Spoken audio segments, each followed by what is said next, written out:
Olá, senhoras e senhores, sejam bem-vindos a mais uma aula sobre Eneagrama. Essa é uma das nossas aulas bônus e eu espero que vocês gostem muito desse tema. Eu sou completamente apaixonada por Eneagrama. Eneagrama, enfim, muda a vida das pessoas. É uma sabedoria que tem o poder de mudar todos os seus relacionamentos. Então eu espero de coração que vocês gostem muito. Bom, então para quem não conhece o Eneagrama, eu vou apresentar agora para vocês vocês consigam entender da onde surgiu, o que é, enfim, tudo que vocês precisarem saber, ok? Bom, vamos lá. O Eneagrama é uma sabedoria que tem mais de 2000 anos, que surgiu ali por volta do século IV, através dos monges dos desertos daquela época. Então eles pararam para mapear todos os comportamentos das pessoas ali, vamos dizer, que estavam naquele entorno, né? A princípio não se falava sobre tipo, não teve essa questão de tipo 1, tipo 2, tipo 3, mas depois, para ficar mais fácil, um outro estudioso intitulou cada perfil através de números para ficar de melhor entendimento. Então, o que seria o Eneagrama? É um estudo de perfil comportamental que estuda o tipo, o subtipo e o seu desenvolvimento. A princípio, os estudiosos intitularam 9 paixões, para só depois eles colocarem essas paixões de tipo 1, 2, 3 e assim sucessivamente, tá?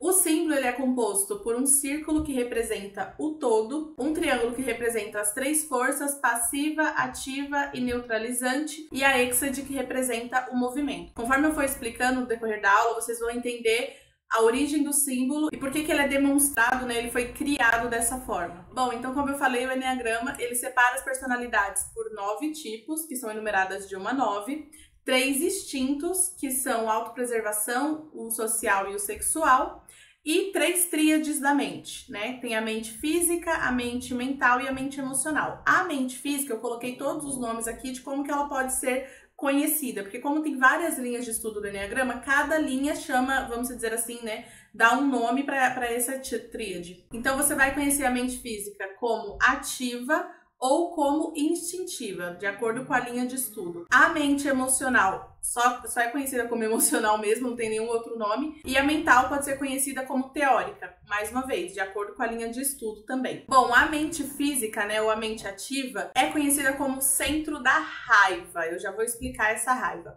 Os emocionais são conhecidos como centro da imagem, tá? E os mentais são conhecidos como centro do medo.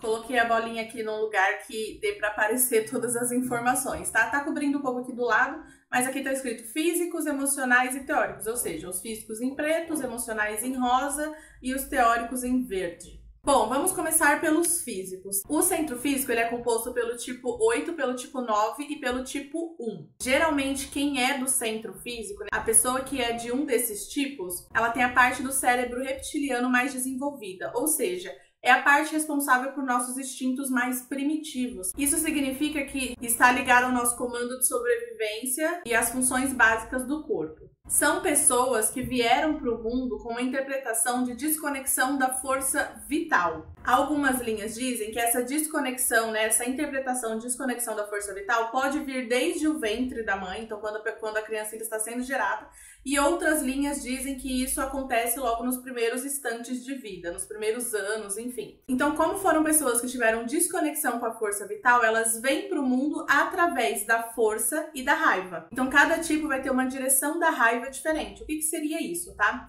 O tipo 1, ele tem a direção da raiva para dentro. Então, ele pega toda aquela força que ele tem, toda aquela raiva, e ele vai direcionar essa raiva para dentro. É como se ele fosse uma panela de pressão. Ele pega toda a raiva e ele implode ela. Ele sente ela, obviamente, né? Só que de vez ele colocar para fora, dele ser uma pessoa, como que eu posso dizer assim, mais agressiva, ele coloca essa raiva toda para dentro porque o correto é ser calmo. Eu já explico sobre isso para vocês entenderem melhor, tá? O tipo 8 tem a raiva para fora. A raiva do tipo 8 é completamente exposta. Quando eu falo a raiva, vocês também podem interpretar como força, tá? Então a força e a raiva, que foi a forma como eles vieram para o mundo, né? Ele coloca toda essa raiva e toda essa força para fora. Então tende a ser um perfil um pouco mais agressivo, vamos dizer assim. E por que eu tô colocando entre aspas? Porque não necessariamente é uma pessoa agressiva, mas você vai ver que são pessoas muito mais incisivas na fala, né? No comportamento, na maneira de se portar. Ele literalmente meio que esbanja essa força através de todo o comportamento dele. O tipo 9, ele tem a direção da raiva para dentro e para fora, ou seja, ele vai para fora, ele sente essa raiva, e ele pega toda a força que ele tem para amortecer essa raiva, para que ele não coloque essa raiva para fora. Então ele vai, ele olha, cara, eu não gostei disso daqui, isso daqui tá me gerando raiva. Mas ao invés de expor essa raiva, ele vai pegar toda essa força e fazer com que ele consiga controlar todos os sentimentos e todas as emoções dele. Vocês vão entender melhor quando eu explicar os vícios e a motivação básica de cada tipo. E o centro físico é o centro que faz. Então, basicamente, as pessoas que são do centro físico são pessoas que fazem muito. E eu já vou explicar como que seria isso de acordo com cada tipo. Bom, o centro emocional tem a parte do cérebro mais desenvolvida, é o sistema límbico, ou seja, que é responsável por todas as nossas emoções. E as pessoas que são da tríade dos emocionais, elas tiveram uma disruptura com o amor e com o valor quando elas vieram para o mundo, lembra? Então, como eu falei, logo nos primeiros anos de vida ou então dentro da própria barriga mesmo da mãe. Isso vai variar de acordo com cada linha de estudo. Então, são pessoas que vêm para o mundo através do amor e do valor delas, só que de uma forma desregulada. É como se elas tivessem que provar o tempo inteiro o amor e o valor que elas têm. Por isso que é conhecido como o centro da imagem. O tipo 2, ele tem a direção da imagem para fora. Então, é uma pessoa que vai fazer tudo pelo outro, que vai estar sempre buscando agradar. Por quê? Porque ele pega todo esse amor que ele tem, né, toda essa questão de valor, e ele vai colocar isso projetando na outra pessoa, fazendo várias coisas pelo outro para que o outro reconheça o valor dele, basicamente. O tipo 3, ele tem a direção da imagem e do valor para dentro e para fora. Então, ele olha para fora, ele vê o que ele tem que fazer para que ele seja amado, e aí ele volta para dentro e ele se adapta a isso. Então, ele pode mudar o jeito dele, ele pode mudar a maneira como ele se comunica, para que perante as pessoas que estejam vendo, aprecie a maneira que ele é e ele se sinta amado desta forma. O tipo 4 tem a direção do amor e do valor dele para dentro. Então ele é uma pessoa que tem muita facilidade de se conectar com seus próprios sentimentos. E as pessoas que fazem parte da tríade dos emocionais são pessoas que se conectam, que têm muita facilidade de se conectarem com outras pessoas. Os mentais têm a parte do neocórtex mais desenvolvidas no cérebro.